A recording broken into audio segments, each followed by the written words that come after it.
Welcome, ladies and gentlemen, to the final day of the ASUS ROG Summer 2015 Hearthstone Tournament.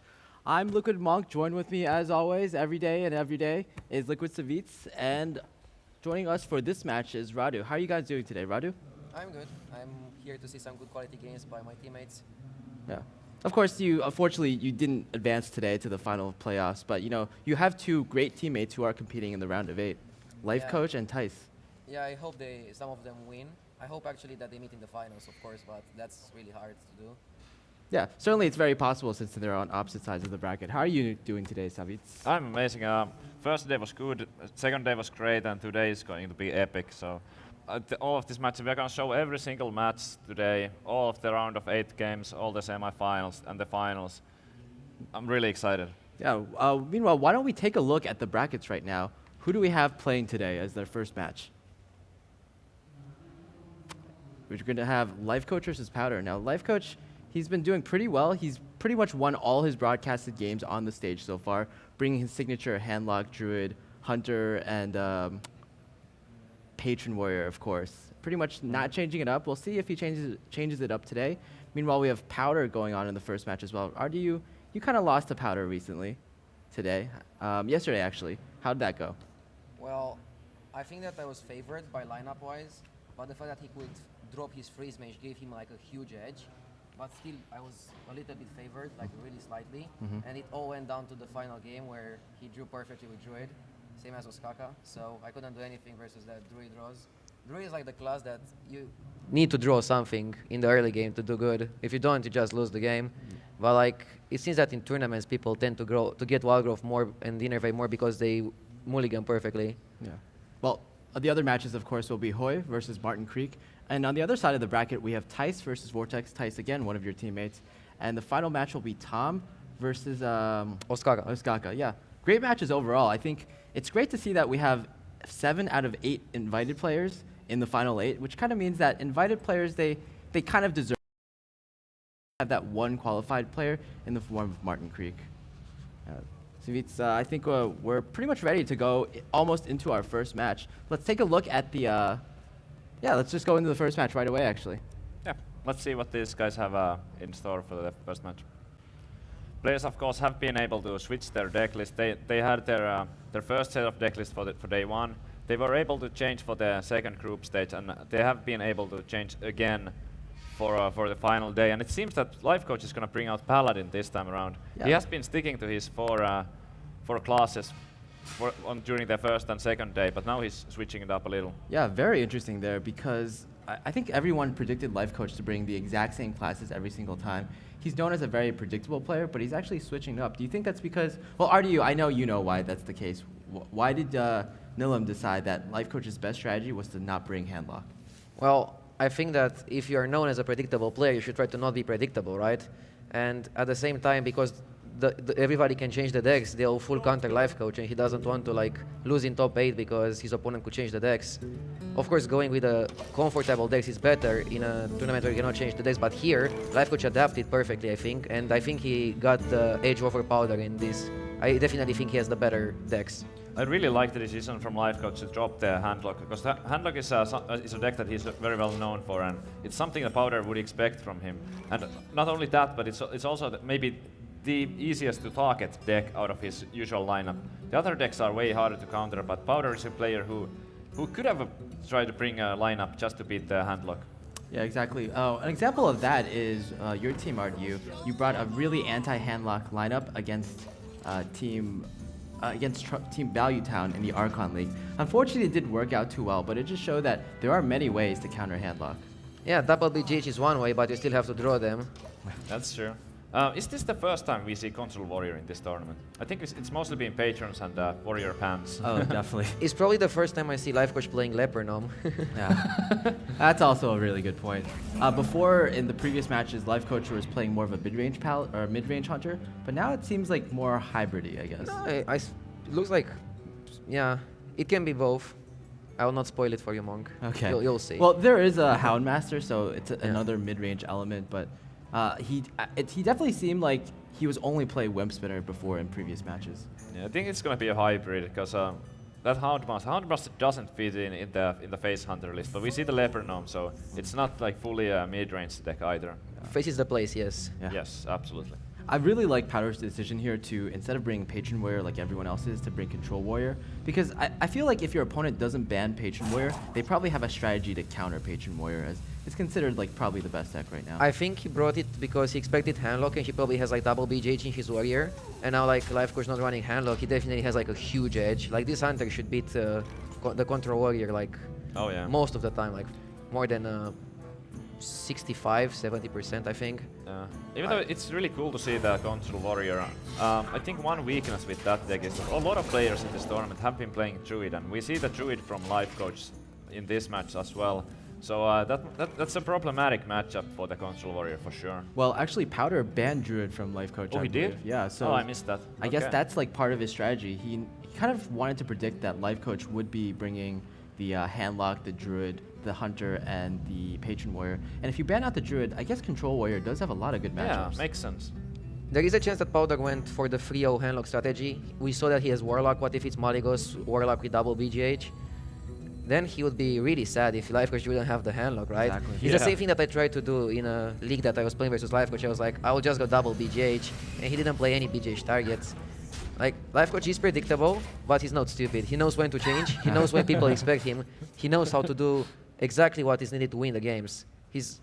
That's one of the reasons why he has the biggest win rate. Yeah. Hey, you know, not only that, but it seems like Lifecoach's decision to bring some kind of Paladin might work out here, because like I feel like all sorts of Paladin do really well against Control Warrior. Yeah, he would be fine with the mid-range Paladin too in this situation.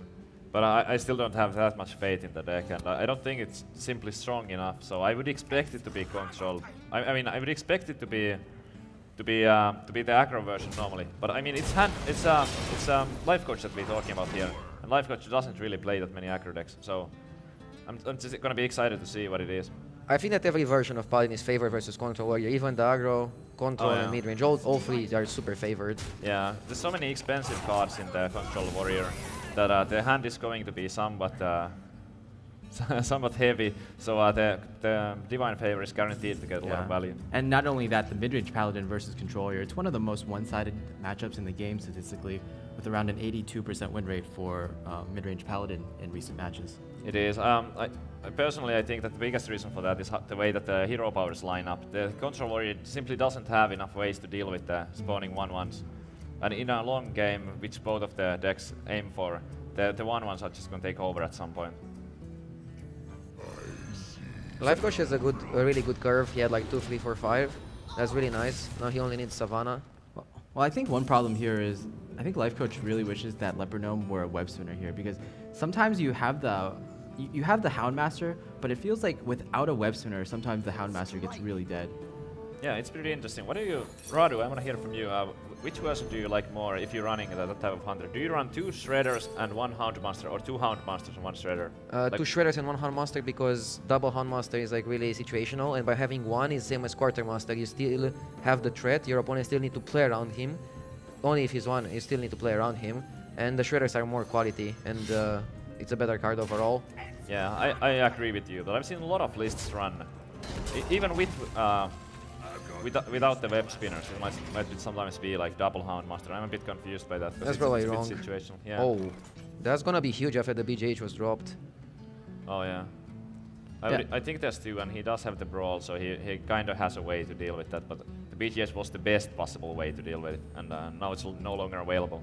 Here you could consider kill commanding the BGH, playing Leper Gnome, Hero Power, push 7 to the face, and then have Dr. Boom next turn after your opponent played 1 BGH. He can also think that because he played 1 BGH Powder, he might have the second one or an answer for the big threats. But if he destroys his armor, instantly Shield Slam disappears, unless he has like Shield Block, Shield Slam, and he already used the Shield Block earlier, so he'll not play around the second Shield Block and the Shield Slam. So I guess just dealing damage to the face and kill commanding the BGH, playing Leper Gnome, Hero Power is a really good play. Yeah. Houndmaster will be good at some point, right? I He'll really get like some that play. targets. I think that with this hand, with the Dr. Boom in his hand, he can go for a board control type of strategy. So those kill commands are kind of dead right now if he's not going for the burst. In a different situation, it could maybe make sense to try hold on to those and use them for face. But here it looks like the Lothep has really good chances to survive to the next turn with that kill command. So that's going to add another 5 page damage anyway. We see Powder not having BGH, but he has the Brawl. But if you miss the Brawl versus Boom, you probably insta-lose the game. Oh man, that would be bad. Yeah, not only that, even if, for example, Lothep survives the Brawl, that probably might come on turn 7, it's still pretty bad because you can't just use the Brawl and then play something like develop another minion or execute the final minion. No, that for survives the sure. Brawl as well. If Powder goes for the Shield Maiden, do you think it's better for Lifecoach to just ignore it and go for face? I think it is. Yeah, Yeah. for sure. I mean, You are a Powder is- hunter, after yeah. all. Yeah. Face is the plays, and Lifecoach is the aggressor here. Powder is likely to have to make that trade anyway with the Shield Maiden. It's a really good spot for Lifecoach, even versus Brawl. It is. He still has the high mains left too, so he might He goes go for and face. Yep. The one saving grace for Powder, though, is he does have 2 shield blocks remaining, I believe, in his hand. So after he stabilizes, if he can stabilize, then he'll be in a decent position. But how do you stabilize here? Even after the brawl, like it's possible Lothep wins, it's possible Dr. Boom wins, and even if only a Boombot survives, it's still one of the Boombots will go to face and with the Death Rattle, and there's going to be a 1-1 up and another kill command in Lifecoach's hand. The thing is that if Savannah comes after Boom, it's GG. Oh, of course. Or after Yeah. you Brawl. Absolutely. You have no answer for that. He could And- draw into like, a shield slam from one of the blocks, but still It's the still a lot of 2-2s, damage. Yeah, still the hyena survive. And like Powder doesn't know if Lifecoach has Savannah. Like he knows he doesn't have Savannah in the first 2 cards, but he could easily top deck Savannah and still play Boom to get a better curve. So Powder doesn't know if half of the hand is Savannah or not. He knows that half is is certainly not Savannah because he didn't play it on turn 6. I think he has 2 options here. He can either brawl or try to shield block into like a shield slam, but that seems a Going bit for risky. Like it's so unlikely. Even with 2 shield blocks, he would have to get the shield slam. Okay, this is a big one. Isn't it better to just trade first? Or do you hope you get lucky? I think you have to hope to get lucky here. Yeah, I think so too. That's pretty Oh, good. only 1 damage. That was the well, not the best result for Powder. Obviously, his Shield Maiden winning would have been the best possible thing, but still very good. Yeah. Even that Boombot dealing only 1 damage is actually a big deal. The bow is really good right now, but seeing shield blocks in Powder's hand is not exactly the best thing you would want. Yeah, against Yeah. the shield blocks, he would like best way for Lifecoach would here be to play as many minions as strong as possible. But the minions he has, they're not that strong. The Houndmaster is situational, and the Battle Cry would get wasted right now. He could still play like Houndmaster, Lepernom, or Eagle Home Bow. It's good if you top deck Quick Shot. Yeah, he could do that. Because if you don't play Houndmaster now, if you go for Hero Power, you get some extra damage, but is that damage really that important? Like 4 damage is not, probably Houndmaster is not gonna die and he's gonna deal 4 damage most likely, right? Yeah, He didn't have an answer for your ward earlier. So yeah, I definitely think the I like space this for because with even with the shield sum, like he didn't have the shield sum, or he would have seen it last turn. It's kind of obvious. So he figures that there's no removal, and even if he top decks the shield slam, it would only deal 2 damage with the shield block. I actually like the Whoa. Hero Power. Oh! Well, that's a good card for Powder right there. He will take a lot of damage though. That He can is still true. play double shield With block. double shield blocks in his hand, I think it's gonna be fine. Wow, double. Revenge is a really weird card. It's only good in these kind of situations. Yeah, it's also only good if, or like, it's much better if your opponent doesn't know about it. So Lifecoach, being the first player to play against Powder in the bracket stage, it's gonna hurt him quite Only a 2 bit. damage from the Boombot again. This is suddenly looking really good for Powder. Lifecoach only has the bow and the kill command in his hand. He needs Savannah soon. Like next turn. Yeah. I think you're fine just shield blocking here. Yeah. Oh, that's gonna be good as well. Yeah. Well, that's a decent draw. Could have Yeah. been worse. It's good on curve. It's not exactly a high main, but that's like the second best thing, I suppose, in this situation. Unless he runs something like Rag. The bow is gonna get Harrison, unfortunately. Yeah. Yeah. So Lifecoach's decision to not use the bow last turn is slightly hurting him, but I think it was a fine decision based on the Yeah. fact that he probably wasn't going to kill his opponent in the next 2 turns. Yeah, it was a good call, I think. It was the best play he could have made there. Powder just top decking the revenge. What do you think is better for Powder now? Playing the Sludge Belcher to deny the Shredder? On the other hand, he knows that Lifecoach might have the Iron Beak Owl. That would be Yeah. really bad if he plays the Belcher. There's only 1 card. I would, Iron Beak Owl is lethal now. yeah. Let's see if he can draw it. Not quite. Playing the explosive trap is really bad against Harrison, but Yeah. This worked out really well for Powder here, going for the Belcher instead of that Harrison Jones. Even though it was risky, the risk is paying off here. yeah, Powder played the defensive game and then just brawled and then double shield block to stabilize. That's like the standard Control Warrior dream. Yeah. And now it would be like Alexa's into Gromash finish. The continuation. So Powder is just showing a clinic on how to play Control Warrior is what you're saying. Yeah. Yeah, I think Powder has played this really well. Yeah, he played it really well. He knew when to go for the risky brawl and he knew when to stabilize. It seems that something really weird needs to happen in order for Powder to lose at this point. So next turn he can just drop the Chrome from his hand and use it for attacking. Fortunately, that's going to hurt a lot. Powder might think it's also a freezing trap. But it doesn't really matter. You Think attack it- with Armor Smith. Yeah, that belongs in the museum, right? Would you ever trigger. play Gromash here? Just to push Enforce Little next turn? I think you Harrison here. That's Yeah. too good to pass up. It's 2 charges on the weapon. You can even armor up and shield slam afterwards. You can Is clear the Harrison Shredder. better than winning next turn? But actually you don't know if it's explosive. Yeah, you expect the other Yeah. secret. The ordering is good too. So now you just Harrison, see what you draw, and Yeah. probably not even deal with the thrift too. It's not really that important. Good. I wouldn't blame him for killing it off. Yeah, you can. Why not? Just in case there's something like an owl into quick shot or You get the armors. yeah. Might as well. It's just the strength of the Sludge Belcher, or rather the Armor Smith behind a Sludge Belcher is so amazing. Yeah. And going face there with the Belcher wouldn't still had set up lethal for the following turn. He needs 2 turns to kill Lifecoach. Would Lifecoach win with a top deck quick shot into something next turn? Probably not. No, I think The slime plus the Armor Smith is just way too annoying. yeah. Quick shot into Owl. Would that do it? 3 dogs and kill command? No, it's still way off. There's also the chance that Powder gets the Alexstrasza and then he goes outside reach. True.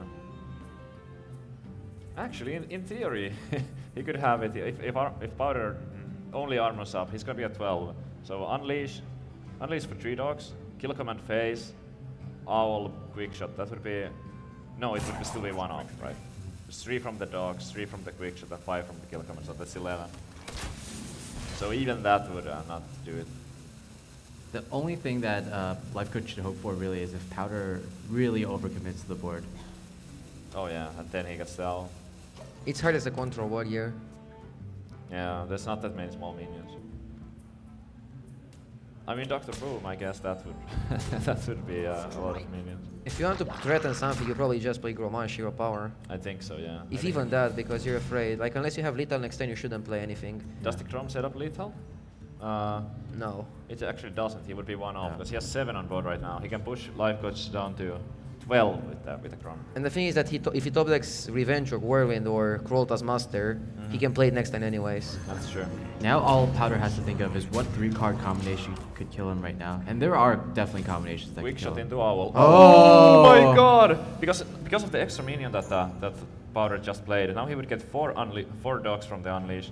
So if he gets the Owl from the quick shot, that would be exactly lethal. Really? Yes. Wow. But it has to be that. How many owls does he play? I cannot say. That was a good Oh bait, my Savage. god. Let's see it. How many cards are remaining in Lifecoach's deck? We cannot see, There's right? not that many and he hasn't played any owls yet. Does he get it? Oh. Not quite. That was close. Yeah. He still didn't lose. Like, we know Powder doesn't have anything. And if Powder doesn't get Alexstrasza or a trigger for Gromash or a weapon, Lifecoach might still top deck something next turn. So the real question here is what do you do with these hounds? Like, do you actually kill off this Armor Smith? I think you kill off the slime and just go face with 2 of them. I don't know. It's Yeah, pretty you just tough. kill the slime, go for face and push damage. Yeah. Like, you'll still put your opponent at 2 HP. So many top decks. Yeah. Killing Smith is not worth it. No. The Smith is gonna attack into his thing. I don't really like killing Uh, Smith. Yeah. because now it's really hard to get 6, but if you put him at 2, he will get some armor. Of course, he can put himself to 6. I don't know, it's probably the same thing, but he would have done the trades with Harrison and Gromash. That Belcher is huge. Yeah, it is. Kind of locks out again. I don't think there's anything now. Quick shot into... No. That was a really close game. Oh Sure yeah, was. definitely. And you know what? It all came down to that brawl, which Powder sort of won. The Boom Bop came out, which is kind of the middle choice. I think if Shield Maiden came out, Powder would be in favor. But if Dr. Boom or Lotheb came out, it would pretty much be an instant loss. So Yeah. Brawl pretty much gave Powder a 3/5 chance to win, and it gave Lifecoach a 2/5 chance to win. Yeah, but Powder was not in a good spot. He knew exactly when to use the brawl, and he knew how to manage the risk. Yeah. So that's what makes him a good player. He got a bit lucky there too. Those boom bots hitting face only for the first boom bot only dealt 1 damage. Imagine if it dealt 4. It would have been a different game. Yeah, if it dealt 4, and the second boom but also hit face, it only dealt 2 damage. Exactly. So below average on both of those. I think how much was Lifecoach off of lethal at one point? Like 2 damage, pretty 2 much. damage in the last 2 turn. damage. So Yeah, if the boom bot was something So an else. average boom bot hit would win. But this is like Hearthstone. Yeah. Like overall, the player that knows how to use the RNG most consistently is gonna be favored anyways. So the series is not over by far. I think this it's a little error on the graphics.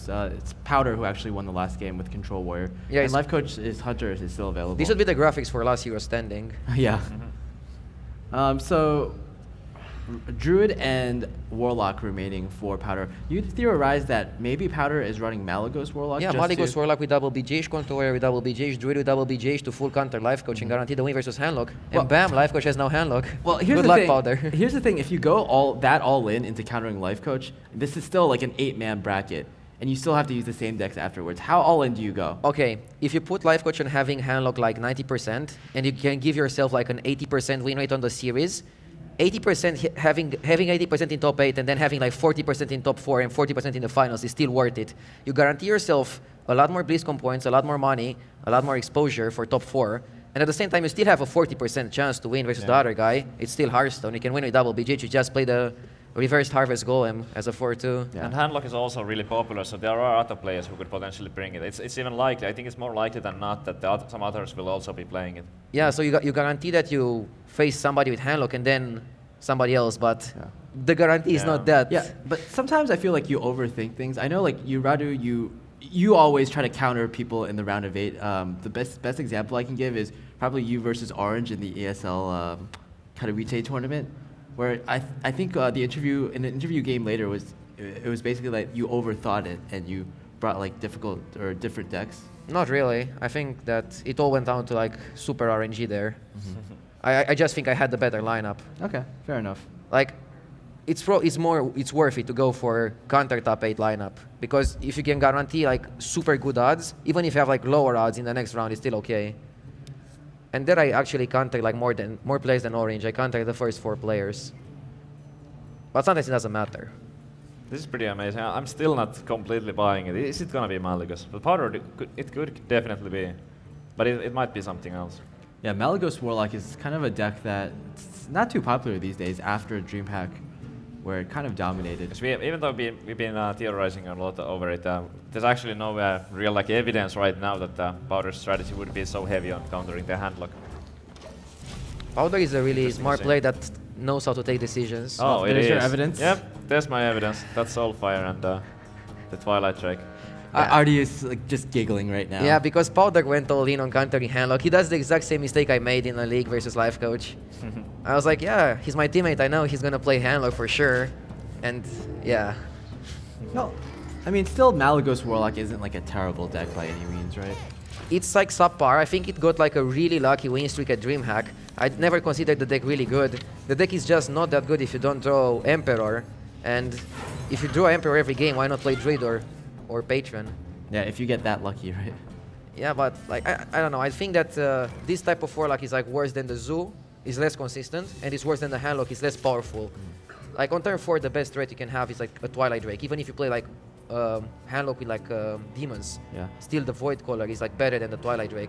And also in-gang boss is a really subpar card most of the time versus what is played right now. Well, here it's looking pretty amazing. There's Yeah. no good way to deal with the Imkan boss right now. Yeah. Another thing to consider about this matchup is I feel like this matchup, the Hunter versus Malagos Warlock, is really favored towards Hunter, because as the Malagos Warlock, I sometimes feel that you're just kind of playing Handlock without Molten Giants, which are one of your best tools against Hunter. Here, I think it's correct to trade into the 1-1 I think so. Otherwise, it gets an easy trade with and just hero power. Leper now. And then he will trade for you, and you play Shredder, and Yep. you gain the board. The Ingang boss is really good versus Hunter. I don't think it's worth it to go face here instead of the. Considers quick shot. I mean, I'm not a big fan of quick shot.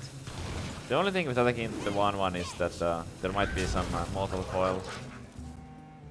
Okay, here, if you kill off the Imp Gang boss, then it makes sense that to also go face. Powder can now Dark Bomb, but his curve would be pretty bad if he Dark Bombs. He has Twilight Ray next turn. It's for gonna be like big 6 enough. HP. Like, yeah, I think the 6 HP is like the sweet spot. 6 is what you want to have at minimum. If it was 5, it would just die to a kill command. Shredder is really powerful, but being targeted by Twilight Drake, Powder will have the board. He can also like consider implosioning, but maybe not, because if you hit for 2, you're in a really bad spot. That's another reason why. He can't trade them still, so it's not that awful. I'm not saying it's great, but he could just go for it.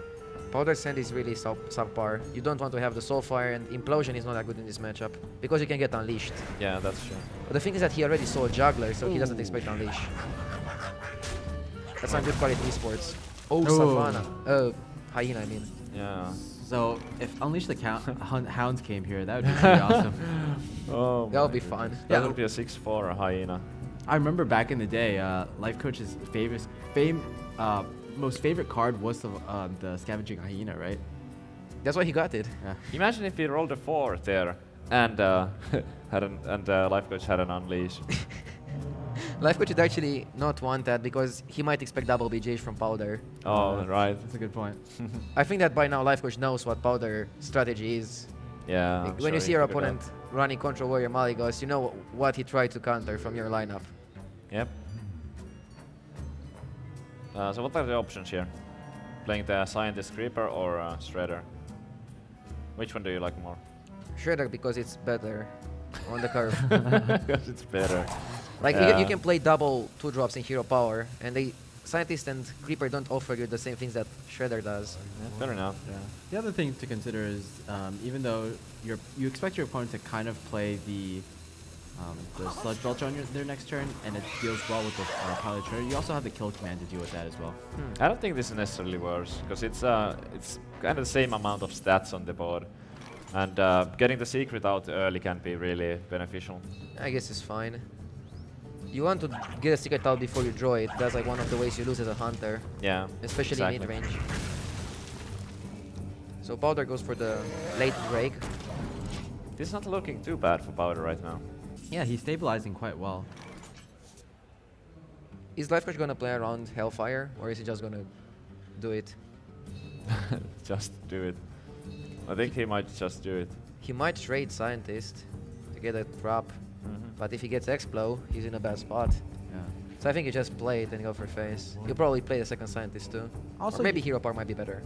This Malagos list typically only runs one Hellfire anyway, so it's one less card compared to most handlocks that you have to think about and play around. Right. Lifecoach needs bigger threats. Savannah and Boom is what he wants now. Probably not Boom, because if he gets Boom versus BGH, it's not exactly the best thing ever. There's a few options here, but the kill command is no good. I don't really expect him to do that. But he can Shredder Scientist, or he can Shredder Hero Power. He can trade in the Scientist, or he can go face with it. But I kind of like the face because of the lack of Molten Giants in the deck. I'm sure Lifecoach has it figured out at this point that there are no Molten Giants coming, so no need to worry about the Warlock's life total. Actually, one thing to consider is Lifecoach, he's still not completely sure if this is Malagos Warlock or if it's some kind of like control Demon Lock. There have been variations of Demon Lock that include like pretty much all the cards that have been used. Yeah, and they just replace Azure Drake and the all the dragons with Void Callers, Melganis, and Dragons, for example. I'm not sure if you run Implosion in that version. It's too many 4-drops. I think it, one of the original versions that got number 1 ranked legend on Europe and North America, it did run Implosion. But he already sold 2 Implosions. I think that when you see Implosion and Drake, you are like, okay, it's Malygos. Yeah. And the Imp Gang boss also. Yeah, in-game quite boss often. too. It's too many early game cards, and they have to justify a late game powerful card like Malygos. Again, he's really scared of Unleash right now. Yeah, he should be. Loteb is a really good draw. It Just is. play Loteb and go for face probably. Yeah. I don't think even Scientist getting the hero power in is more important.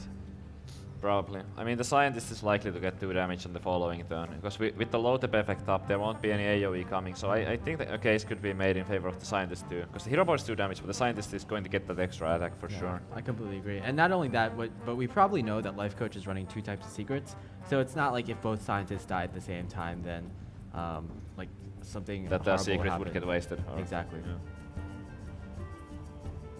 Also, I guess that kind of enables the quick shot to be used more easily next turn. Also, if both scientists die, then you have less of a chance of drawing a secret, which means you top deck better in later turns as well. Yeah. But So- again, like with the Lotep effect up, it seems really unlikely that they would die. Just basically the Lotheb changed the deal. Last turn, Lifecoach decided to hero power instead of Mad Scientist, but because of that Lotheb, like Savitz, like you said, he goes for the Scientist on this turn instead. Yep. There's the first BGH. Okay, so the Lotep is probably going to be traded for. You guys can't see this, but RDU has such a huge smile when he says, "Oh, that." Yeah, there's the because first BGH." I predicted Powder's strategy like after I saw his first deck. I didn't expect him to go that much all in. Like, it's really risky to go so much all in into the top 8. Like, why not just play our comfortable decks? His lineup was really good yesterday. Why would you change everything just to bank it on Lifecoach playing Handlock? Like, do you put him like 100% to play a deck? He could play a Healbot and an Owl and trade for that Creeper if he's not worried about the secrets that much. They would only leave the 2 Scientists up and he would heal back to 22. The way Powder wins this game is by stabilizing with double Healbot. Yeah. There is also like a way you win if you play Malygos and he survives one turn and then you just burst him down. But then Malygos is really bad to Hunter's Mark if Lifecoach runs that. That's true. I think we Lifecoach- saw Hunter's Mark in one of the mulligans, right? Yeah, I think he had it. But the thing is that Lifecoach is really low on cards right now, so it seems unlikely that he would have a Hunter's Mark. Oh, that's a bad throw. Definitely not something that Lifecoach wanted here. What he wanted was basically anything else but a secret. Yeah. But at least it's a better secret in this situation. He could play all his hand. And also, at least that basically that Owl was kind of useless in silencing that Mad Scientist. Oh, that's true. So if that The owl was Yeah. good because of the curve. It fit the Yeah. curve. Yeah. like one of the scientists was not working out anyway, so that Owl because of that throw it wasn't that meaningful. Now Lifecoach is thinking, what is the chance that if I play this secret, Powder is gonna think it's Snake Trap and not attack into my minions? Because if Powder thinks it's Snake Trap and he attacks in something else, he probably loses the game. But if he attacks correctly, he's in a really good spot because he can trade and then proc it with a 1-1. Well, the issue there is Powder saw the explosive trap last game, and it's very, very rare for someone to run both explosive and snake in the same deck. Yeah, I mean it's possible though, but yeah. It makes it look like freezing. I don't think he's bluffing. No, a that freezing doesn't here. look like freezing at all. Well, who would play a freezing into a healbot? That's has to be either snakes or. It's really slow actually. I like to this replay play. heal Yeah, I bot. just play a lot. You bounce your heal bot Yeah. back. So even though you didn't draw 2 heal bots, it's essentially like you have 2 heal bots in your Yeah, deck. buys him more time. That's why one of the reasons why Lifecoach should have traded with the Tutu probably, that the other one. So he plays around Mortar Coil. There's the freezing trap. Well played by Powder there. Do you think, what about attacking the face there instead of attacking a minion? You trigger the explosive trap and you don't trigger a snake trap, which you can't deal with anyway. Yeah, I actually would have liked it a tiny bit more. You're getting rid of the explosive trap at the same time, and you don't risk the.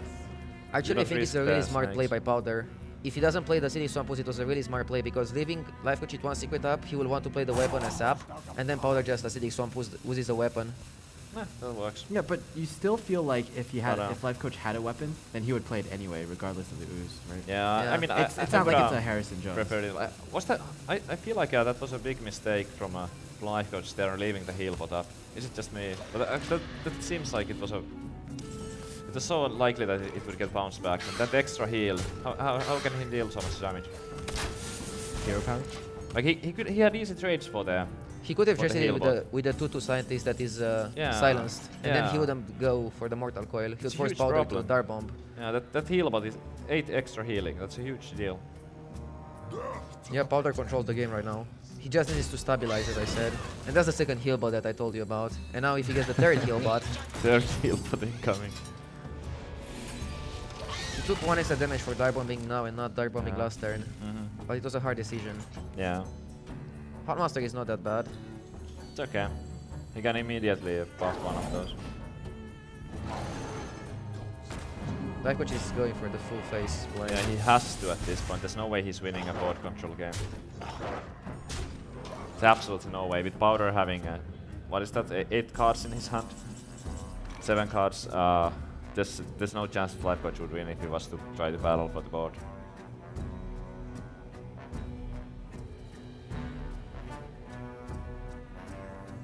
Yeah, now we see the problem of having 2 Azure Drakes in this deck.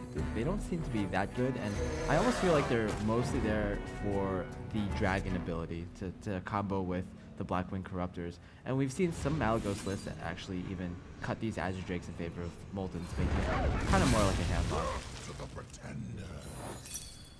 Right? Azure Drakes are there to be more extra dragons for the Blackwing Corruptors. Yeah, there's also a lot of spells. I think you just have to play to it. Oh, how much is Huffer? 11. Oh! my goodness, and he gets it. He can put his opponent at 1. Oh, this reaction from Powder is, oh, like, are you kidding me? Always Huffer. Always Huffer. But how much He damage needs heal does bot he have? instantly. 1 out of 12. Wow, that Huffer. Esports? That's not heal bot. There's no way now. Well, you can Azure Drake into heal. Oh, you bot. can Oh, Azure that's Drake true. into heal bot. Yeah, chance. Azure Drake is his So- last hope. 1 out of 12 and 1 out of 11. Oh! This is the reaction from Lifecoach there too. Like, not happy to see the top deck heal, but for obvious reasons. That was huge draw for Powder. Yeah, it really was. It was the only card in his Powder deck. knows Like, it too. You can yeah. see it in his face. And I think Powder won now. He has Soulfire and Abusive Surgeon. Yeah, so that's 6 plus. Yeah, it's 8 exactly damage from lethal, hand and right? 11 on board. That's exactly lethal. As long as he doesn't forget about his spell powers. Okay, well, more that makes than it even lethal. more obvious, yeah. Wow, Esports? pretty much. But to be fair, Lifecoach got lucky first by rolling the Huffer. So if that animal companion was something else than a Huffer, Powder was still winning. At the same time, as you said, like Lifecoach could have played around the heal bot getting back into the hand by Yeah. just trading That's more also effectively. true. I think that might have cost him the game. That decision, because it Yeah. gave Powder so much more time. Yeah. It seems like a rare mistake from coach, but maybe he thought that the heal bot couldn't be returned to hand somehow. Well, one thing you might want to consider is that Lifecoach these days, he's pretty much only been playing Patron Warrior, Handlock, and Druid in Conquest formats. So it seems like maybe, is there a chance that he's not as familiar with Hunter as he was back in the day? Yeah, of course. He's not like as back in the day, but he still can play the deck really well because even if you play like only Patreon, you still get to see how other decks are doing versus Patreon, and you can learn other decks by just playing Patreon. It sounds weird, but when you play against some decks, you can learn them. Yeah, I know. Like I've learned a lot of that stuff too. Like patrons by playing Handlock. I know what beats me when I'm playing Handlock, so I know how to play patrons against Handlock, even though I don't play patrons. It's pretty funny. Just do the things that I lose to. That's a good philosophy there. And now, even though Powder, like Artie, you said his strategy isn't working out in the sense that he can't beat a Handlock 3-0, but it seems like he's still beating all of other Lifecoach's decks. Yeah, even if you have like 40% every matchup, you can still win the series. Yeah, it's possible. And now it's at 2-0. Lifecoach is looking pretty serious. Some small mistakes from Lifecoach last game. I think he would have won it if he did the Savish play and killed the heal bot. Because you Might can have beat been. double heal, but we cannot beat 3 heal bots. No. Yeah, that's very true. So now he just needs to free out the Paladin, right? Yep. Yeah. I'm actually really curious as to what type of Paladin Lifecoach is bringing. In the past, Lifecoach is pretty well known for being. To free out the druid, sorry. Trio from the Powder. druid, yeah. Okay. Powder is playing the druid. I'm used to seeing the paladin from Powder instead of the Lifecoach. Yeah.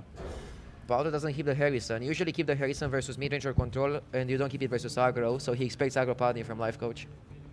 Yeah.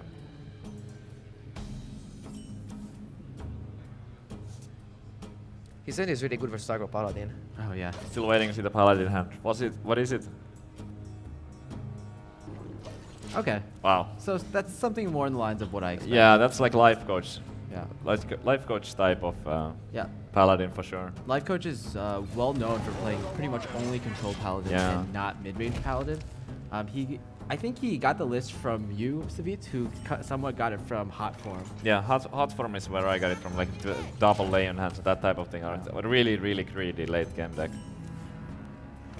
It's a deck that doesn't do so well in ladder right now, but it's still quite viable for tournaments if you get the right matchups. Would you ever consider innervating the keeper here? It's a bit off curve, but it might be the play. Like, playing Shade is bad versus Master. Yeah, it's so bad. I don't think you can play the Shade. What are the other options? Like It's Charge, 50-50 to Druid play of the the Shade Claw. to Druid survive. the Claw, I guess. I think the keeper is the play, even though you float that 1 mana. You actually He force has- 2 because you play Shade next turn unless you Yeah, top like a that's 6 drop to true. innervate it. Yeah, it's pretty bad with the mana, but what else do you do? But it is the right play. Yeah, I think so. You can also like just play the Shade, and Well- if he wins the 50-50, you just swipe the board. Well, what about the merits to just Shade playing Druid and the Claw? keeper. What about Shade and keeper? Both. Oh, With 2 inner I rates. didn't even consider that. She has 2 inner rates. That might be even better. Yeah, it doesn't sound bad at all, actually. Why not use it? Then he needs to top deck something for turn 4. You'll have a blank turn. That's true. But still, getting a Shade out early is pretty tempting against the Paladin. It's unlikely that there will be a consecration because he will have to use the coin for it. And after that, the only way to deal with this is either Sylvanas or an equality consecration.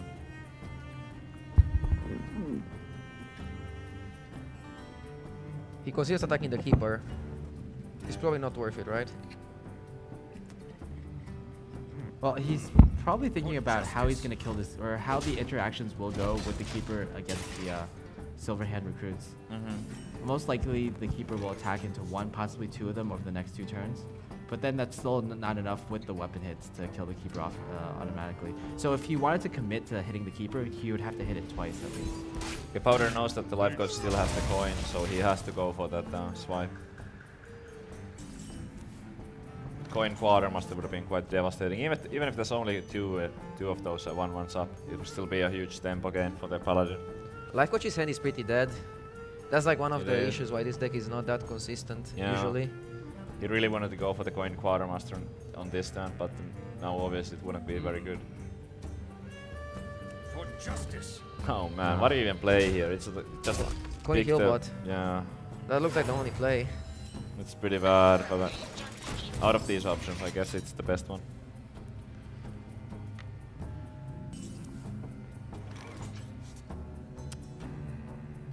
Oh, now I think innervate Druid of the Claw, or I mean innervate Ancient of Lore, or just go for the Druid of the Claw. yeah, if Both this seems skill fine. bot were on the board, I think Ancient of War would probably be the definite pick. Oh He yeah, just because wants to- now the Yeah, he the wants to heal bot protect wouldn't the take it keeper. out so easily.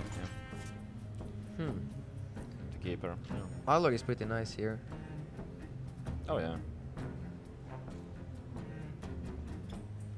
I don't think you can afford to play the monster for battle into that board, even if you know that your opponent has already used the swipe. You want to keep it for maybe turn 8? I think so too. Yeah. It's really greedy Just though. do it on the same turn as the Quartermaster. Yeah. But yeah, Aldor is nice here. You can even, yeah, just Aldor, silence, and then Aldor. Yeah, it's okay. Do you really want to silence the Druid of the Claw? It's a close call because like the other option is to hero power, and by silencing that he could kill off the Keeper of the Crow with the heal bot. Yeah. I think one thing to consider is, does Lifecoach put powder on playing Ancients of War? Because if there are no Ancients of War, there actually aren't that many silence targets in the Druid deck. There's Pilot Shredders, of course, but there's more recently, players have been cutting Sylvanas from their Druid decks. I don't think he put him on the war. Because Yeah. Powder never plays with war. I haven't seen Powder play wars. plays with like tigers and stuff. Okay. Oh yeah. Can't blame him for this. I like the attack because you set up for the consecration. Yeah, the owl would have felt almost wasted there if he went for it. That's actually a really good point, Radu. Powder is actually known in the pro community for playing Stranglehorn Tigers in his Druid deck. I saw him laddering Really? yesterday, and he had a Tiger on the board, a Shade on the board, and the Patient Assassin on the board. And I was like, are you just playing like Stealth Druid? Stealth Druid. Yeah. Wow, new meta. I gotta try that after the tournament. Strangleton Tiger is pretty bad, but it's really good with the combo. Yeah. So many good 5-drops for Druid. Seems like every single 5-drop in the game fits for Druid. Maybe not the Spiteful Not a Smith. heal bot. Yeah, not a heal, but I don't know. I mean, against Hunter it would be okay, but in general, no. Don't you beat Hunter anyways most of the time with Druid? Depends. If you're really greedy with double Azure Drakes, then probably no. If you have at least at one Belcher, I guess you're fine. Consecration, trade, Yeah, and then seems see like what it. he gets. Then you Yeah. go like for boom, and then Monster, Quartermaster. I mean, on the other hand, you expect yeah. Ancient of Lore from Powder. He could also owl here and then consecrate, use the weapon for the clean board to make sure that there's no 3-2 coming out, which would trade for the Alder. Because next turn, he has the next turns like all planned out, so I don't think he needs the owl right now. Turn 7, Dr. Boom. Turn 8, Master of Apello Quartermaster, so the owl won't get played in 2 turns anyway. So I think he can just do it here. Yeah, and not only that, but if you play the Owl here, then you expect your opponent to have the Ancient of Lore. So your 3-3 and your 2-1 deals with that Ancient of Lore completely. And then on the very next turn, you'll have Dr. Boom against an empty board. Okay, so this play is also quite good. He's setting up the Quartermaster. He knows that he can also hero power before playing the Quartermaster, so there's high chance that he's gonna. And if he get gets the swiped, he buffer plays model. boom. Yeah. And there's no swipe. That's a really interesting line. Yeah, it is. I wasn't thinking about this at first, but the more I look at it, the more I like it. I actually like it a lot. Being Powder, you can rough first and try to get the swipe, and then Yeah. innervate the lore if you don't get it. Because if you play lore and you get the swipe, you cannot play it. And you really want to swipe because you know for sure that he has Quartermaster. Yeah. Wow. There's gonna be so many of those 1-1s up. At least 2 of them are gonna survive. There's the Here's the Tigers. Do you innervate Hero Power or rough? If you innervate, you probably innervate Hero Power, right? I think so, yeah. Yeah, You wanna save the rod? Yeah, you need the Wrath to take care of the other 3-3s that Yeah. you probably know will spawn. That Quartermaster value is still gonna be very good. He considers not innervating because he has a really good power play next turn. He still has Life Tiger into Shade, into possible combo, like Lifecoach will expect combo on turn 9. Yeah. I like the way Powder played it. He goes for the aggressive route. Trying to make Lifecoach think that he has combo. Going the aggressive route definitely makes a lot of sense with Powder's specific Druid deck that has the Tigers. Yes. Is the Quartermaster really that good here? Because Having combo is like having Quartermaster. Your opponent is forced to play around it, usually, even if you don't have it. how do you trade here? You probably just go for face. And Okay. then consecrate next turn, I don't know. Or you try to trade and then lay on hands next turn. But you usually want to keep the cons, right? And cons next turn, because the lore is gonna turn Yeah. into a 3-3. And even if he stays into your 2-5, you can still attack with the face and trade. There's also the chance that he plays a Shade of Naxxramas turn 8 to set up for the turn 9 combo, so consecration gets more value. So I guess Yeah. you just ignore the board and go for face, right? But it's just that the Druid is at 29 right now. If let's say the Druid was at 20, then I think it would be an easy call to just go for face. But here it's just you're still so far off, even if you get that 10 damage in this turn. I think you still go for face to force him to trade. I really don't like trading. Like he's gonna do at least a little bit of it. And now we might just see the double stealth being played this turn. The Shade gets consecrated. Oh, there's a Force of Nature. Oh, Powder is gonna trade. I think that if you go for double stealth, you go for face too. Oh, that's really sticky. It is. Maybe you go just for the Still buys the Tiger consecration. and Rot. Yeah. Powder must be thinking about the consecration here. He hasn't seen a single one yet, and he knows that in that type of paladin there is 2 for sure. So you say that Rough is better than Shade? I'm not sure. It might be. If you play Shade and you get consecrated, your Tiger, let's say if you have combo, is 21. So still not enough. Yeah. So Rough might be the better play for Powder. I think, well, we know the cards. I'm just trying to evaluate that if I didn't know the cards, would I still go with the Rod? This is the right call. That consecration would have been too good. Oh, there's the Pilot Sky Golem. That's like kind of the defining card of Control Paladin. Yeah. Powder has 24 with combo, if he has combo. With 4 cards in hand, do you put him on combo? What do you think of his? You play Druid a lot. Both of the innervates are gone, and he knows that it still wouldn't be lethal, so I would probably just go for the boom. Well, But something like Sky Golem and playing the Iron Beak Owl, taking out the Spider seems fine too. if your opponent, if you see your opponent does play the Stranglehold Tigers though, you kind of put him on 2 sets of combos in his deck, definitely. Yeah. So there's a pretty high chance of him having that combo. Yeah. But I mean, the combo is not enough. Yeah, combo is 24. It would be one off, so that's like the big thing. So even if he has it, I mean, you think that it's more likely for your opponent to have it than not have it, but you're just like you're kind of okay with it. Oh, That's exactly what he needed to play the Yeah. Shade. It's a good card. He can still consecrate for 9. It's not that bad. Like Boombots consecrate and then get a bit lucky with the hits. Yeah, it works. You know that there's no your opponent has lethal as Powder, so you just play it. And go for face probably. Do you stealth the Tiger? Yeah, I think so. Because there's a low tap also on board, so you have 2 5/5s that need to be dealt with. And he doesn't have the roar in his hand yet. I would absolutely go for face with it. Because of the low tap. There's another thing. So the Dr. Boom won't be able to trade for both of those. Powder is calculating what survives and the damage.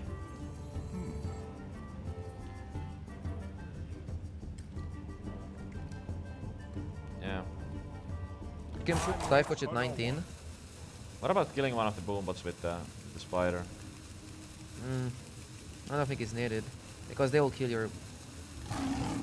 Oh, he Oh, starts wow. trading. He's going for board control table. Well, that's gonna be a good consecration. Yeah. Even for 9 mana, it's quite amazing. So with the Zombie Chow, you first go into the Yeah, you trade Creeper. Zombie Chow, you consecrate, then Yeah. you trade a 1/1, see how it hits, hope it hits low tab. If not, you just trade the boom, right? Yeah. It's not incredibly terrible. Because if you control the game, you'll win the late game with this kind of deck. Yeah. I'm gonna be looking at Powder's reaction when the consecration comes down. This deck is really greedy, but it seems to work out. I think this is the turning point in the game when he consecrates here. Up to this point, it has been kind of even, but this consecration gets so much value. It's 5 minions. This is a really important 50-50. Yeah, it is. He really wants to hit the load. Oh, he's still probably still attack, gonna right? try. Yeah, he's gonna try for sure. Oh. Well, Never lucky. at least he can go face with the Dr. Boom, but taking that extra 5, it really hurts. Double force. Oh. Is your best out going for Soft Nature face and hoping he doesn't have heal or down? So Yeah, you can it's enough if you go face with just 2 of the 3 ants and send 1 into the zombie chow, because you can also hero power. So with 2 3 ants and the hero power, it would still okay. Well, Shredder is more sticky. Yeah, I suppose. Yeah. It's really hard for Lifecoach to deal with Shredder and to deal with the free 2 that comes out. The problem with sending a tree into the Zombie Chow is it gives your opponent Truce over Champion as also an out. You mean by leaving it off? Or Yeah. By leaving the Zombie Chow out. Yeah. Yeah, that's right. Like you didn't see a 2 silver yet, so. Yeah. Could be there. Is that even good? Probably still lay on hands, right? I think you lay on hands, yeah. And then you can. Maybe you potentially Iron Beak Owl. Yeah. The Owl is not gonna get any better. You can go for the board control game here, I think. A really greedy play would be like Iron Beak out the Shredder, trade the boom into the Shredder, and then heal the boom. Wow. But would he die the combo then? No, it would be 1 off. But I think that's too creative. It'd be 1 damage of That's- lethal. Yeah, that's too creative. But yeah, you don't do that. Yeah. Yeah, I think it's just lay on hands and then maybe play the Yeah. Owl on Shredder. Yeah, if you lay on hands, you get back to like pretty high HP, and the only thing you're really afraid of here is combo. There's no way for Powder to come back without just killing it. And I wouldn't like absolutely hate if he just played a Juggler and Shredder. I mean, Juggler and Owl and Piloted Sky Golem. But he has to take care of the Shredder. I'm sure he has to worry about the combo at this point. It's so likely that the combo exists right now. Does he threaten lethal this way?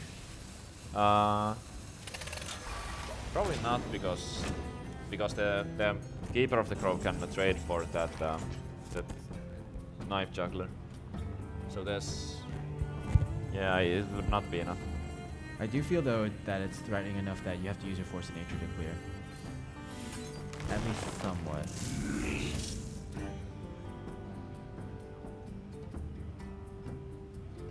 That's pretty interesting. I think he's gonna leave up the Sky Golem. Yeah. Don't you also want to put your opponent in like combo range? Then he would have to leave something more up, maybe Yeah. the juggler.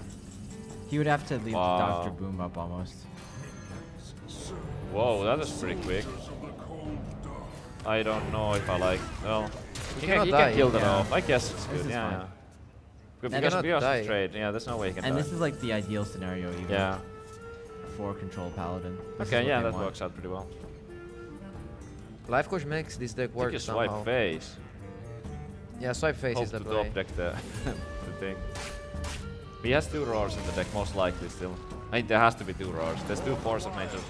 Sometimes when we see a player cut a combo piece, it's the Force of Nature. You died through silver now. Yeah, a lot of things. There's 13 on board. Well, not that many. Oh, what there it is. Consecration would have been one off.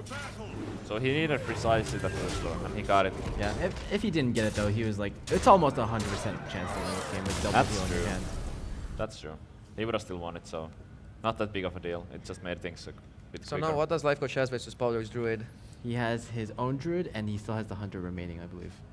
Hunter is really favored versus Druid, but the Druid mirror match can go either way, depending on multiple factors that Savish can tell us. Yeah, Wild Growth, Innervate, Shades Emperor. isn't like the Shade. best. Isn't like the best thing for me, or like coin shade into shade, or innervate shade That's into pretty coin good, shade. yeah. Yeah. Those are almost impossible to deal with. Innervate Shade, Coin Shade. Oh, it's actually, Lifecoach banned the Druid, so it's going to be probably some type of Oh, patient that's true. warrior We for forgot Lifecoach. about it. No, like Or powder ban ban Druid, Druid. Powder exactly. Pan Druid. Yeah.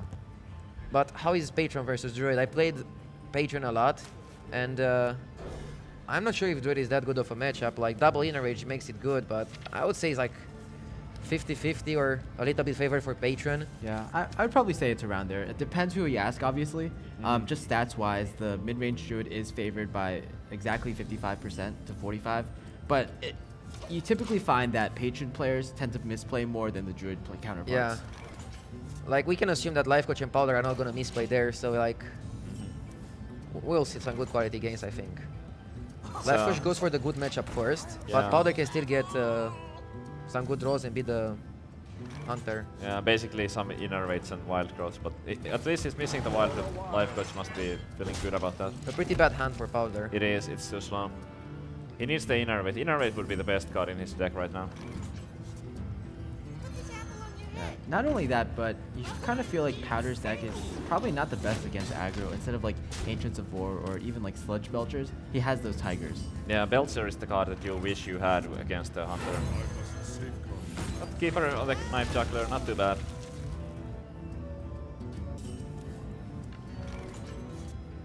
Would you ever freezing trap here? I would. I mean, it's gonna be 6 mana to play again, so it's like the same as killing it. Yeah. Plus it You don't contests, want to quick shot that. yeah, it contests too well against the minions you have on your board already. Yeah. 6 mana Keeper is only good if you plan on silencing Savannah and you have already the board. But it's hard to get the board versus Hunters, right? Yeah. Quite often on turns like these, the freezing trap serves as a removal because the mana cost going up on the minion makes them unplayable. Like the best way for the druid has to deal with the freezing trap would be the force of nature, and so because then only one treant would be frozen, which is easy to play again and get some use out of. But it's only turn 4 right now, so the force of nature is quite far off. Loteb is really good now. Yeah, it and the is. Hunter's mark is huge. It's not the time for it just yet though. Because you expect Druid of the Claw next turn, and you can just trade the lever now.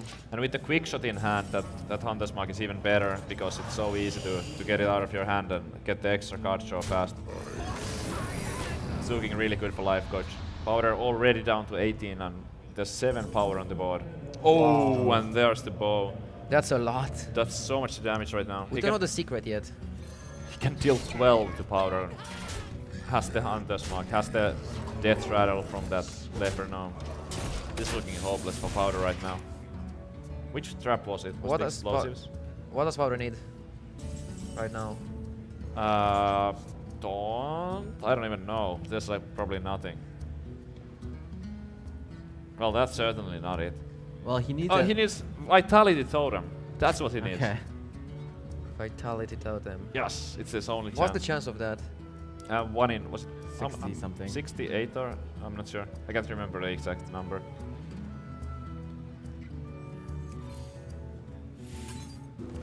Does Powder run Acidic Swamp Ooze and Harrison in his Druid?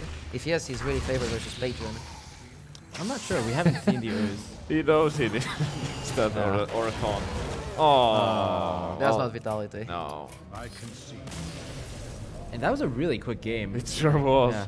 Powder started the series off 2-0, but in 2 successive quick games, Lifecoach has brought it back, and it's right now down to Druid versus Patron. A pretty even matchup, I'd say.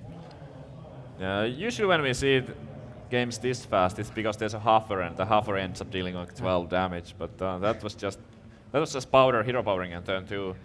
But happens sometimes. That's what Druid does. They don't. Yeah. If they don't get it early game, they're really struggling. Yeah, and also not having that Belcher there, I don't know, it might have been a stronger play there than the Lothar was. It would have slowed down the Hunter a little bit. Probably would still not have won the game, but yeah.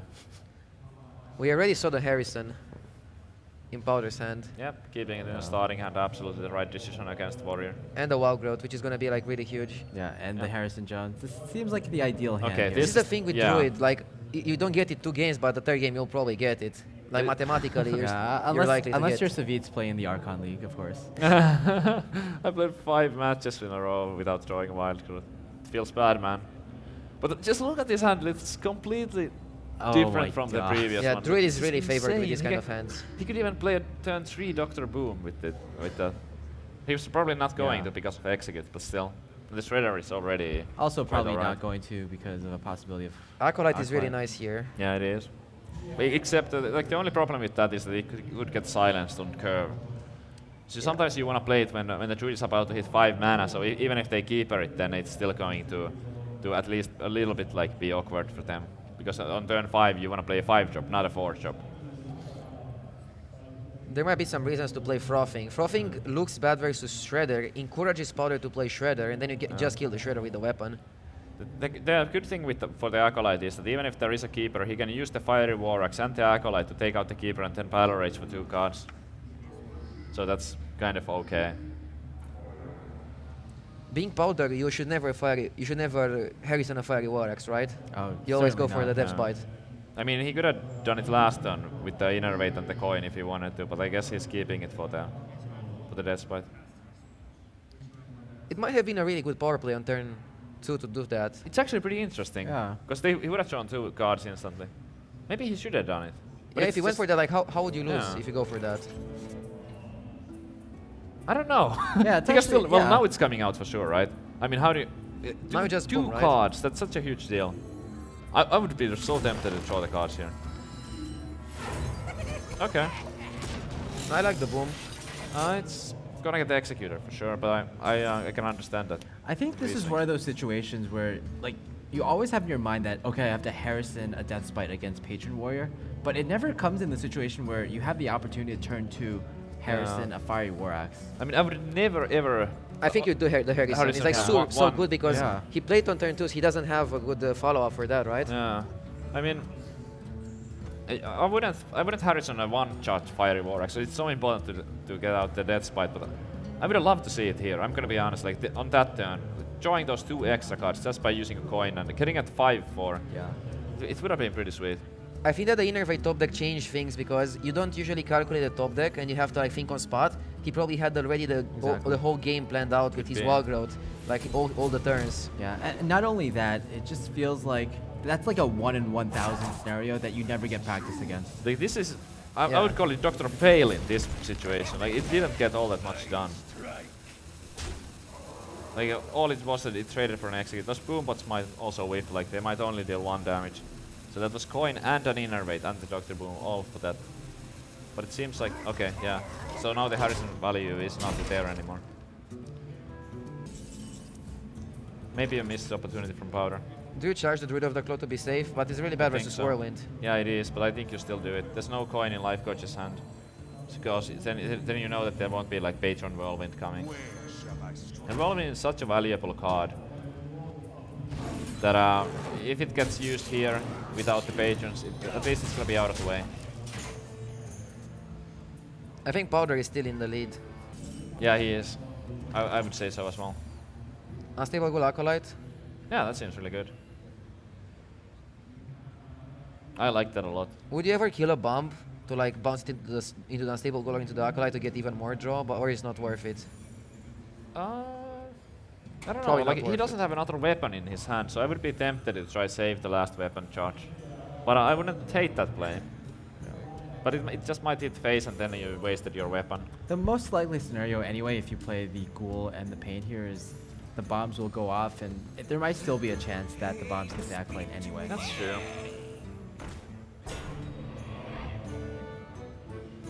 Yeah, Yeah. probably the best possible turn. So you first trade and then see how the bombs hit, and then maybe low tab. Maybe you just rat the Acolyte. You really Think want he's to going deny for Oh yeah, Wrath. you can rough the Acolyte But and then play the this way, Shredder. this way he can also guarantee that the bombs are gonna hit face, so he gets some extra damage there. The unfortunate thing is that the Fiery War Axe is going to be the perfect tool to deal with the first half of the Shredder. 4 and Oh! my goodness! Yeah, the Boombot Maximum RNG damage from is those just bombs. completely reversed from Lifecoach's Boombot RNG. Yeah. I think those two Boombots did more damage than all 4 of Lifecoach's Boombots. It's like a in his games. Pyroblast almost Yeah. there. Like 2 damage off. Pyroblast.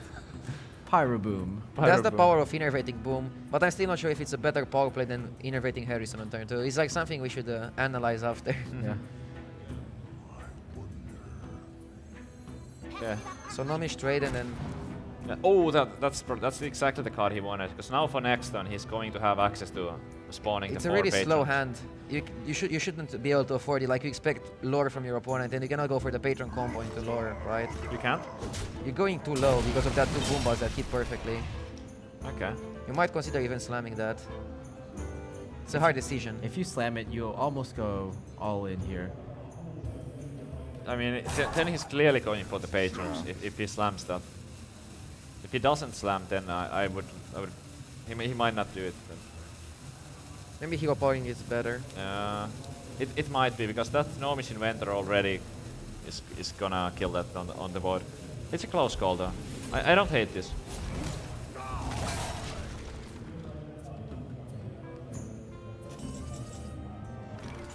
So now Powder needs to low tab, and that Yeah. stops the patron combo. Yeah, it's a pretty good load up here. He doesn't have combo pieces yet, but he has the Harrison. BGH is not that good. This game is really Well, hard to say how it will go. Yeah, it is. Like Powder pushed for so much damage early on, but there's that combo, and now he's gonna, or he can even make like a battle rage. Oh, he can actually do all of that. Yeah. He can play his entire hand next turn. And if there's minions up, that's gonna be the battle rage is gonna be throwing 5 cards or something. How close is Powder from lethal? If he charges the Druid of the Claw in Hero Power's face, or plays BGH. It's pretty close. 7. It's pretty close, yeah. So anything like a swipe top deck would do it. Just do it. Yeah, and now the problem is if Lifecoach just goes for the play with a lot of patrons, he can't clear off the board, so he actually can't do that play. That Harrison Jones is looking so sad in Powder's I hand think right you now. start with like Whirlwind Battle Rage, and then see where this goes. Yeah, I mean he would be dead otherwise. If he plays the entire combo, there's gonna be too much stuff on the board, right? Yeah. Lifecoach needs a really good set of draws, maybe Shield Yeah. Block too.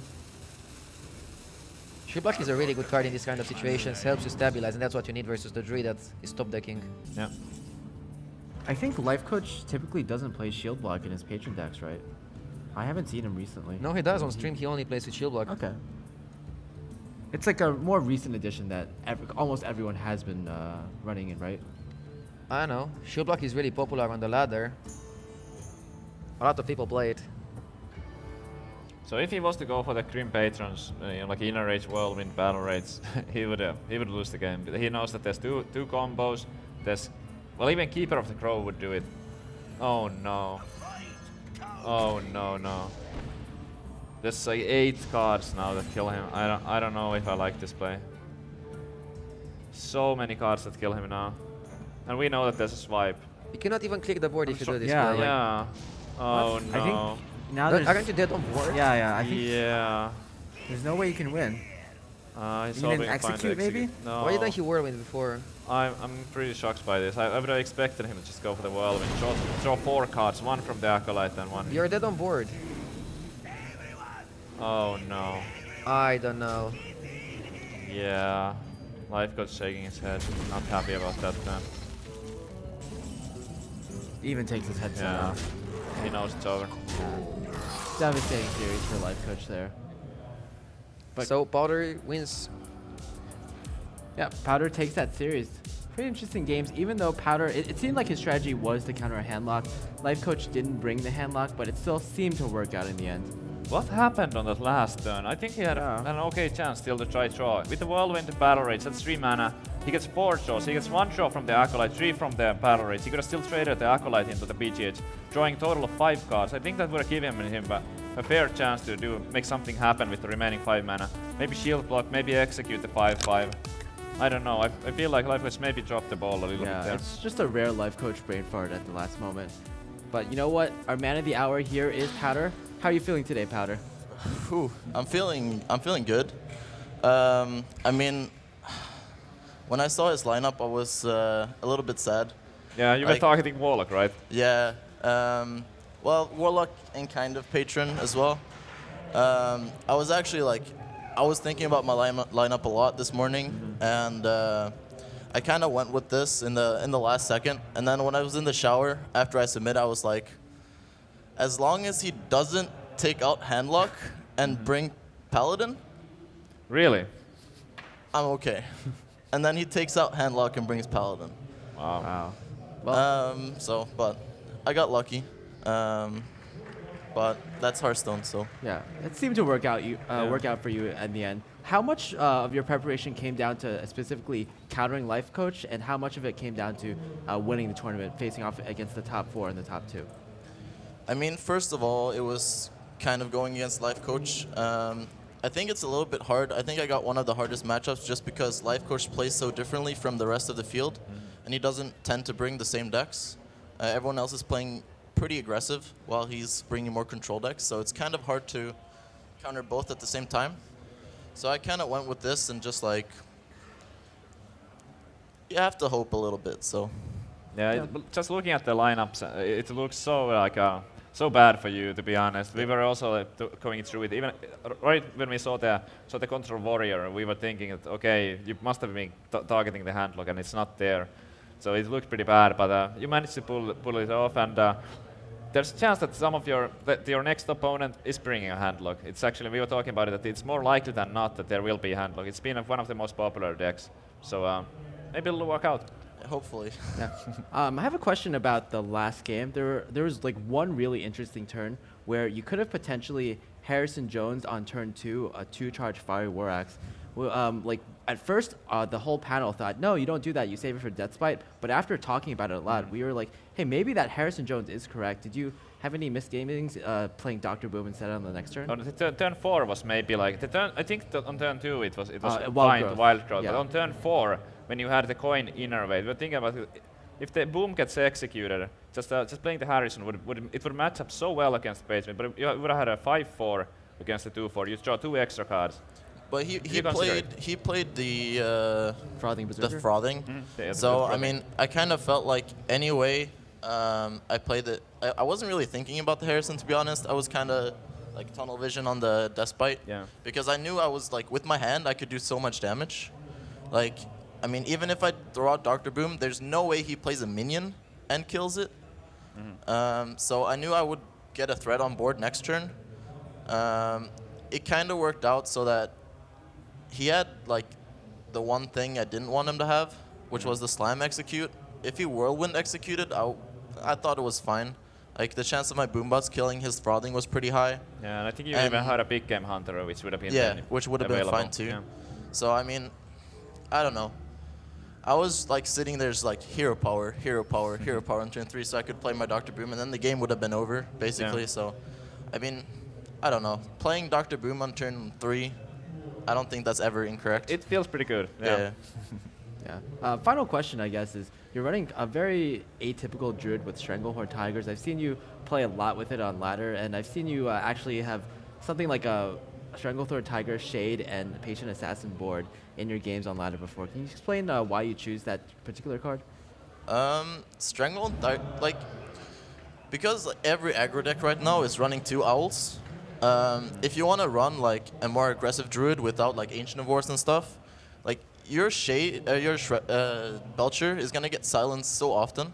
So if you play a Tiger instead, there's no way they can kill it because it's stealth, and it just gives you one more way to win. So if they're like at 20, 21 HP, you just play your Tiger and then you can combo them next turn. So you can kind of race with that card. And the same goes with Shade. You can like Shade and Tiger together is a lot of damage as well. So I'm playing a very, very aggressive druid. So Interesting way to think about it. We had theorized that it's more of an anti-control card, but it does have its anti-aggro applications as well. yeah, I actually think it's more anti-aggro than anti-control. Because like against control, a 5/5 isn't that good. I mean, it doesn't trade that well. Like, I mean, Belcher is still a little bit better. I don't know. I just find it that it's a very aggressive card, and I like being aggressive. Yeah, I'm definitely going to be keeping an eye on the Tiger, how well it performs. I think it's an interesting addition and can work quite well. Yeah. But is it better than a Belcher or is it better than a Drake? Tough to tell. Yeah, it's hard. It's hard for sure. Well, congrats, Powder, and good luck in the next round. Before we take our break, let's take a look at the brackets. Let's see how Powder will be matching up. Of course, Powder did defeat Lifecoach, and our next match will be Hoy versus Martin Creek. Yes, the winner of those two will be playing against Powder in the semifinals later today. What do we know of Martin Creek?